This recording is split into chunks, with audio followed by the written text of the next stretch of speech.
السلام عليكم ورحمة الله وبركاته. فادل حضرة الإمام ابن عطاء الله السكندري شيخه حسن الإمام أبو حسن الشاذلي وصولي بسنتنا ثم إلى رب سر الفاتحة. أعوذ بالله من الشيطان الرجيم. بسم الله الرحمن الرحيم. الحمد لله رب العالمين. إياك نعبد صراط الذين أنعمت عليهم غير المغضوب عليهم. الحمد لله رب العالمين وبه نستعين على أمور الدنيا والدين. اللهم فصل وسلم وبارك وكرم ومجد وعظم على سيدنا وحبيبنا وشفيعنا ونور قلوبنا محمد الفاتح لما أغلق والخاتم لما سبق ناصر الحق بالحق والهادي إلى الصراط المستقيم وعلى آله وصحبه حق قدره ومقداره العظيم. Ya Fattah ya Alim. Amma ba'd. Yang sama-sama kita hormati dan kita muliakan guru kita, murabbi kita, Sayyidil Habib Quraish Ibn Sayyidil Habib Qasim Ibn Ahmad bin Hussein bin Tahir Baharun. Kita doakan mudah-mudahan guru kita Habibana Quraish Allah panjangkan umurnya, Allah sehatkan badannya, Allah jaga zahir batinnya, Allah menangkan perjuangannya. Amin ya Rabbal Alamin. Dan salam penghormatan yang paling istimewa saya hadiahkan kepada segenap Dewan Guru Jalsatul Itsnain, wabil khusus kepada Al-Habib Muhammad bin Alawi Al-Kaf, Al-Habib Nabil Al-Hindwan, Al-Habib Ali bin Tahir, Al-Habib Abdullah Rifqi Al-Idrus, Al-Habib Rifqi Al-Jufri, Al-Habib Bagir bin Tahir, Habib Agir bin Ali bin Alwi bin Tahir Al-Husaini, dan semuanya guru-guru kita tidak saya sebutkan satu persatu tanpa mengurangi rasa hormat saya kepada beliau semua. Mudah-mudahan guru-guru kita selalu dalam lindungan Allah Subhanahu wa ta'ala. Dan salam penghormatan yang paling istimewa saya hadiahkan kepada hadirin hadirat, muslimin muslimat, mukminin mukminat, jamaah Majelis Jalsatul Itsnain, Majelis Rasulullah sallallahu alaihi wasallam Jawa Barat. Semuanya angkat tangan, kita minta sama Allah, mudah-mudahan tidaklah kita keluar dari tempat ini kecuali semua dosa kita diampuni oleh Allah. Yang sakit Allah angkat penyakitnya, Allah sehatkan badannya. Semua yang hadir dilapangkan rezekinya, diberkahi kehidupannya. Amin ya Rabbal Ahiba'il Kiram.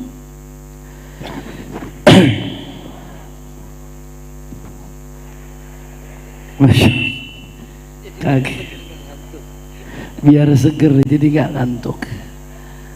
Allahumma shalli ala Muhammad. Melanjutkan kajian kita dari kitab Tajul Arus Al-Hawili Tahdhibin Nufus. Al-Imam Ibn Atha'illah melanjutkan fal ma'siyatu ma'adh-dhulli wal iftiqar khairun minat ta'ati ma'al izzi wal istikbar. Ini pendek tapi maknanya dalam. Perkataan ini disebutkan di sini di Tajul Arus, tapi ini disebutkan juga di dalam hikam oleh Imam Ibn Atha'illah As-Sakandari dengan ibarah, dengan redaksi yang mirip dengan ini, walaupun gak 100% sama, mirip, tapi substansi maknanya sama ya ikhwan. Saya minta maaf sebelumnya kalau suara saya kurang jelas, karena memang sedang kurang sehat, karena terlalu padat, terlalu diforsir. Doakan biar panjang umur, sehatul afiat insyaallah. Amin ya rabbal alamin. Taib ya ikhwan, perhatikan baik-baik, jangan salah faham, karena kalau salah faham fatal masalah ini.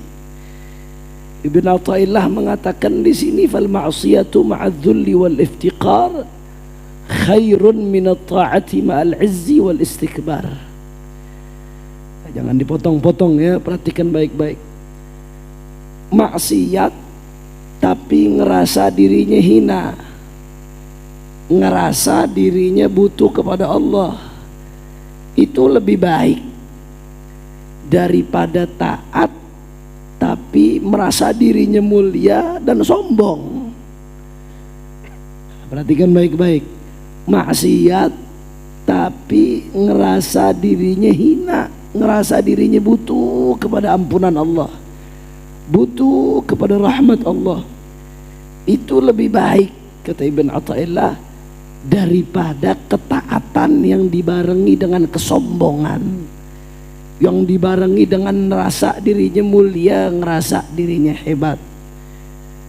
Sebagian orang memelintir hikmah ini, seolah-olah nggak apa-apa maksiat, yang penting kita minta ampun sama Allah, yang penting kita nggak merasa diri kita hebat daripada taat sombong, dijadikan dalil untuk pembenaran maksiat yang dilakukan. Ini pemelintiran ikhwan. Ibn Athaillah sufi kabir, ahli ibadah, nggak maksiat beliau sama Allah Ta'ala, nggak mungkin beliau membenarkan kemaksiatan. Jadi kalau ada yang menerjemahkan hikmah ini untuk menjadi justifikasi atas kemaksiatan yang dia lakukan, itu pemelintiran, nggak benar. Nah, maksudnya apa Habib? Al-Syekh Al-Syahid Al-Doktor Al-Allamah Al-Mujaddid Muhammad Sa'id Ramadan Al-Buti alaihi rahmatullah, di dalam syarah hikamnya menjelaskan masalah ini. Kata Syekh Al-Buti, ini sebetulnya yang lagi dibandingkan sama Ibn Athaillah sebetulnya sama-sama maksiatnya. Perhatikan baik-baik. Yang beliau lagi dibandingkan, tadi kan beliau membandingkan maksiat tapi dengan perasaan hina diri, butuh kepada Allah, lebih baik daripada taat tapi sombong, taat tapi merasa mulia. Kata Syekh Al-Buti, yang kesimpulannya sebetulnya yang beliau bandingkan ini bukan maksiat sama taat, kita jangan salah paham. Yang beliau sedang bandingkan sebetulnya sama-sama maksiat, dua-duanya maksiat. Hanya saja yang bedanya apa? Yang pertama maksiatnya fi suratil ma'siyah, dalam bentuk maksiat. Yang kedua maksiat tapi fi suratit ta'ah, tampilannya taat, tampilannya ibadah, padahal yang dilakukan maksiat. Saya mau tanya jamaah Jalsa Itsnin, sombong itu maksiat atau bukan? Maksiat. Merasa diri besar maksiat atau bukan? Maksiat. Merasa diri paling mulia sendiri, yang lain direndahkan, maksiat atau bukan? Maksiat. Cuman kata Syekh Al-Buti, maksiatnya dibungkus dengan penampilan taat. Itu bedanya. Yang pertama dia maksiat, memang udah maksiat, sadar dirinya salah, makanya minta ampun sama Allah, minta maaf sama Allah, ngerasa dirinya kotor, ngerasa bersalah, akhirnya istighfar, akhirnya kembali kepada Allah. Maksiat dan memang sadar dirinya bermaksiat ya ikhwan. Yang kedua ini enggak. Yang kedua ini dia sedang taat, tapi taatnya dibalut dengan kesombongan, sehingga kesombongan itu bertubrukan dengan penghambaan kepada Allah, yang seharusnya ketika taat semakin nunduk, semakin taat semakin sadar betapa rendahnya dia sebagai makhluk, betapa hinanya dia, betapa nggak berdayanya dia, betapa dia nggak punya apa-apa ya ikhwan. Harusnya makin taat, makin nunduk. Seperti padi yang semakin berisi, semakin nunduk ya ikhwan. Kok ini makin taat, makin maksiat kepada Allah. Dan dia nggak sadar kalau dia sedang maksiat, saudara. Dia nggak sadar dirinya sombong sedang bermaksiat, nggak sadar. Ini fatal. Kenapa fatal? Karena kalau orang bermaksiat sadar dirinya sedang bermaksiat, kesadaran itu akan mendorong dia buat minta ampun kepada Allah Subhanahu wa ta'ala.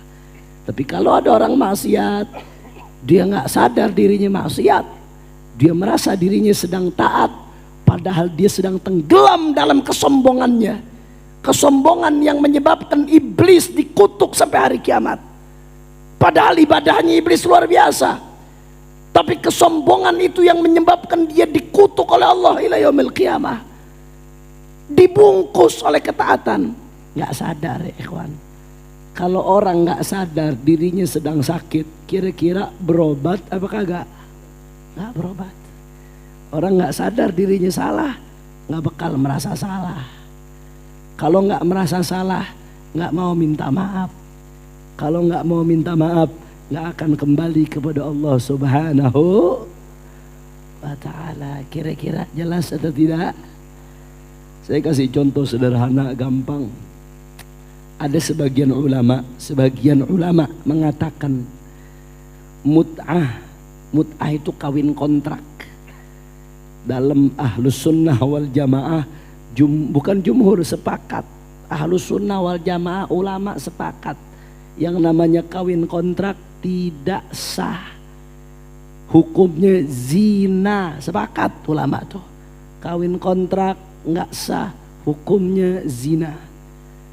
Ada pemahaman yang menyimpang di luar ahlus sunnah wal jamaah membolehkan kawin kontrak, padahal dia lagi kawin kontrak itu lagi berzina. Sebagian ulama mengatakan apa? Kawin kontrak ini lebih bahaya dari orang yang pure terang-terangan zina. Kenapa lebih bahaya? Orang kalau zina merasa salah. Merasa salah. Saya zina, saya ini salah.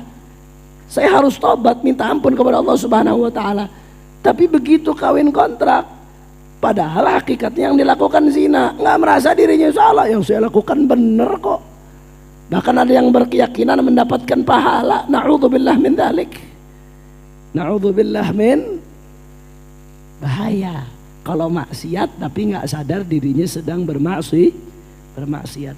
Jadi hikmah ini nih yang dikutip oleh Al-Imam Ibn Athaillah dalam Tajul Arusnya, tapi dikutip juga oleh Ibn Athaillah dalam hikamnya yang terkenal, yang dibaca jangan disalah artikan.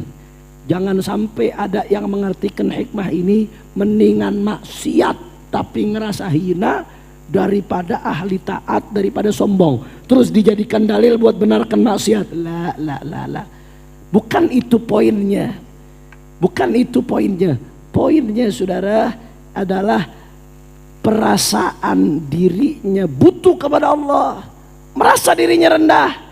Kapanpun itu akan lebih baik daripada merasa dirinya sombong, saudara. Ini yang menjadi poin pertimbangan. Dan yang kedua, yang satu kemaksiatan yang memang bentuknya kemaksiatan sehingga disadari salah dan dia minta maaf. Yang kedua, kemaksiatan juga hanya saja dalam baju ketaatan sehingga nggak disadari, nggak terdorong untuk minta maaf, nggak terdorong untuk minta ampun kepada Allah Subhanahu. Lantas bagaimana Habib kalau kadang-kadang saya masih ibadah tapi timbul sombong dalam hati saya, timbul riak dalam hati saya Habib? Lantas bagaimana Habib kalau saya masih suka ibadah, lantas kadang-kadang setan bisikin saya untuk merasa lebih mulia dari orang yang di samping saya, merasa lebih hebat dari orang yang di samping saya, di kiri kanan saya. Apakah lebih baik saya tinggalkan dulu ibadahnya? Jangan. Kalau begitu setan makin girang nanti ya ikhwan. Nggak begitu caranya. Saya pernah jelaskan dulu. Saya pernah disampaikan oleh guru saya Buya Al-Habib Zain Baharun hafizahullah ta'ala wa nafa'ana bihi fid darain. Ketika saya ngaji Ihya sama beliau jilid 3 bab muhlikat, waktu itu ngaji bab riya, lagi bab riya. Saya ngaji bab kitabul riya, kitabul kibir, kitabul ghurur, saya ingat itu ngaji beliau tuh. Pas lagi ngaji bab riya, ada satu syekh, ini syekh dia ngajar, muridnya banyak.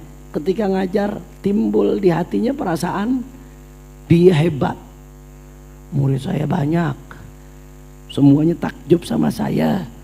Bahkan kalau saya bicara ada yang nangis, rasa dirinya hebat. Wah, murid saya semuanya perhatian sekali sama pelajaran saya, mereka takjub sama apa yang saya sampaikan.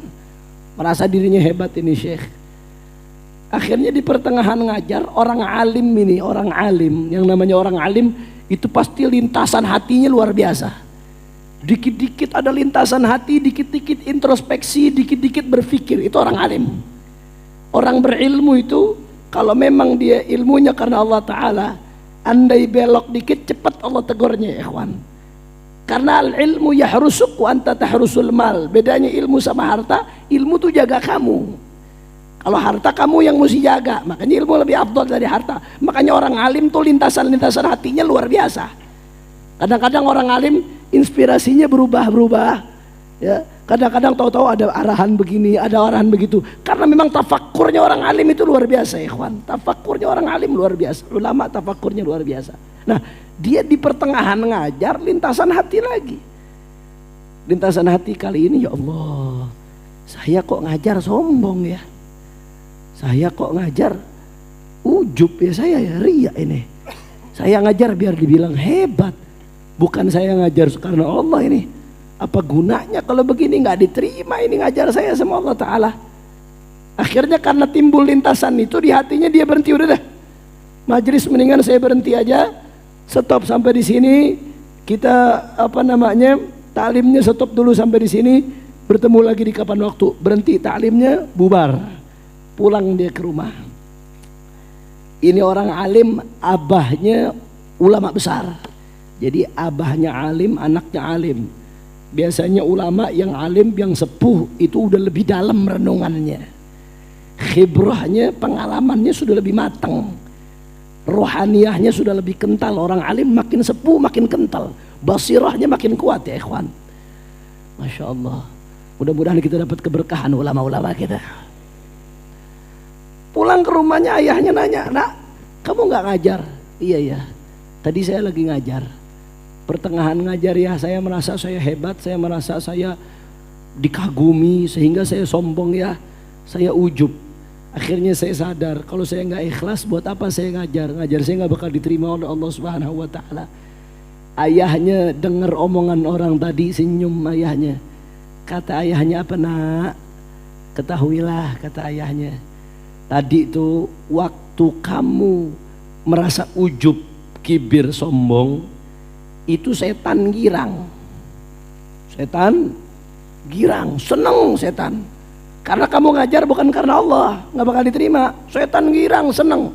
Waktu kamu merasa sombong, ujub, kibir, riya, merasa bangga, seneng setan. Tapi begitu kamu berhenti ngajar gara-gara takut riya, setan bukan seneng lagi, pesta.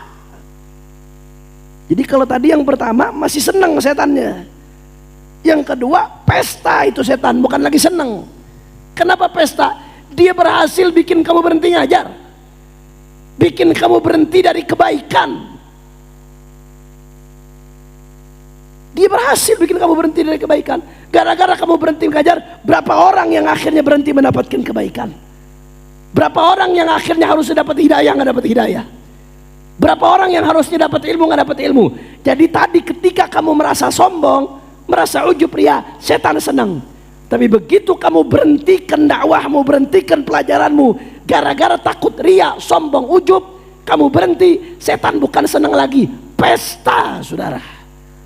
La ilaha illallah. Artinya pelajaran yang bisa kita ambil di sini apa? Ini nasihat saya dengar waktu ngaji Ihya ketika mondok. Mungkin ini 15 tahun lalu saya dengar nasihat ini. Tapi nasihat ini masih mengiang-ngiang di benak saya, masih mengiang-ngiang di hati saya. Ini jadi alarm pengingat buat saya. Yang namanya kita manusia hati, nggak lepas dari bisikan setan. Oh, apalagi makin besar pengaruhnya, makin besar perannya, makin besar setan yang godain, saudara. Belum lagi setan yang bagian gurur, bagian nipu, saudara. Nggak lepas. Lantas kalau gara-gara takut seperti ini kita ninggalkan amal, sampai mati kita nggak bakal beramal ya ikhwan. Gara-gara takut riya akhirnya ninggalkan sholat, sampai mati ente nggak bakal sholat. Gara-gara takut riya ente ninggalkan sedekah, sampai mati ente nggak bakal sedekah. Gara-gara takut riya, takut sombong, takut ujub, ente ninggalkan dakwah, ente ninggalkan zikir, sampai mati ente gak bakal zikir. Kenapa? Karena setan akan terus goda kamu. Bagaimana caranya supaya ujub, supaya kibir, supaya ibadah kamu gak diterima oleh Allah Ta'ala. Lantas apa yang mesti dilakukan? Ibadah terus. Lakukan kebaikan, jalankan. Yang sholat, sholat. Yang sedekah, sedekah. Yang dakwah, dakwah. Yang ngajar, ngajar. Yang zikir, zikir. Sambil mujahadah, toto hati, sambil ditata hatinya terus. Begitu ngajar, niatkan karena Allah. Imam Haddad sampai ngajarkan, sebelum ngajar baca niat, nawaitu ta'alluma wa ta'lim wa tadhakkura wa tadhkir wa naf'a wal intifa' wal ifadata wal istifadah wal hatha ala tamassuki bi kitabillah wa sunnati rasulih wa du'a ila al-huda والدلالة على الخير ابتغاء مرضات الله وقربه وثوابه سبحانه وتعالى. Imam Haddad sampai setiap sebelum ngajar tuh kita diajarin Imam Haddad suruh niat lagi. Nawaitu ta'alluma wa ta'lim. Sampai kayak anak kecil kadang kita. Saya niat belajar dan mengajar. Saya niat mendapatkan peringatan dan memberikan peringatan. Saya niat memberikan manfaat dan mendapatkan manfaat. Saya niat memotivasi orang-orang, memotivasi diri saya sendiri juga untuk berpegang teguh kepada Al-Quran dan sunnahnya baginda Nabi besar Muhammad sallallahu alaihi wasallam, ibtigha'a mardatillah wa qurbihi wa thawabihi, semata-mata mengharapkan ridha Allah, mengharapkan kedekatan dari Allah, mengharapkan pahala dari Allah. Kita setiap belum mengajar tuh, sebelum belajar, sebelum mengajar, Imam Haddad diajarkan baca begitu. Apa buat alarm? Artinya emang kamu harus terus pasang alarm. Nggak bisa dimati-matiin tuh alarm. Karena setan juga terus-terusan godanya. Karena hawa nafsu juga terus-terusan godanya ya ikhwan. Alarmnya nggak boleh berhenti. Pasang alarm di awal. Nanti di pertengahan tahu-tahu setan ngebisikan lagi. Kayak sekarang nih. Jangan-jangan saat ini yang paling riak di sini ya saya. Karena saya yang lagi bicara. Jangan-jangan yang paling ujub di hati ini saya. Saya merasa Anda fokus dengerin omongan saya, oh bagus. Jangan-jangan saya saat ini yang setannya paling gede lagi ngegodain. Ini kalau kelihatan jangan-jangan ada jinnya di sini hitam gede, matanya belo sini sana. Jangan-jangan saya. Tapi apakah gara-gara itu terus saya berhenti? Pesta dia. Pasang kembang api di depan nanti di situ Ciawi Gebang. Kan enggak, sambil kita ngingetkan diri terus, introspeksi terus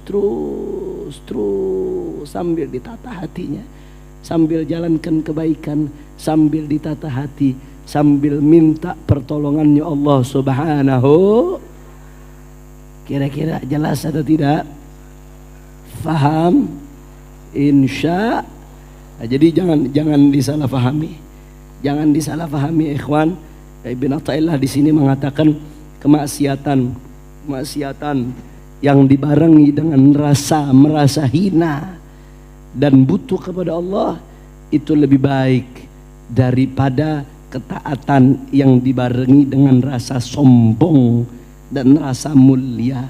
Poinnya adalah berusahalah terus melakukan kebaikan sambil buang itu perasaan sombong. Karena orang yang melakukan kebaikan dengan perasaan sombong, hakikatnya dia sedang maksiat dengan pakaian ketaatan, sehingga dia nggak sadar kalau dia berbuat salah. Beda dengan orang yang berbuat salah, dia sadar dirinya berbuat salah sehingga kembali kepada Allah. Maka caranya seperti apa? Terus jangan berhenti hadir di majelis-majelis seperti ini yang yubassiruna bi'uyubi anfusina, yang ngingetin kita tentang aib-aib diri kita. Idza habballahu 'abdan bassarahu bi'uyubi nafsihi. Kalau Allah cinta sama seorang hamba, Allah akan bikin hamba itu melek terhadap aib-aib kekurangan dirinya. Kita kalau kumpulnya sama ahlul maksiat, akhirnya kita merasanya hebat terus saudara, karena kita merasa sudah taat. Tapi kalau kumpulnya sama ahli taat, sama orang-orang soleh, ahli zikir, sama ulama, akhirnya apa yang terjadi? Kita akan terus introspeksi, membenahi hati kita supaya semakin dekat kepada Allah Subhanahu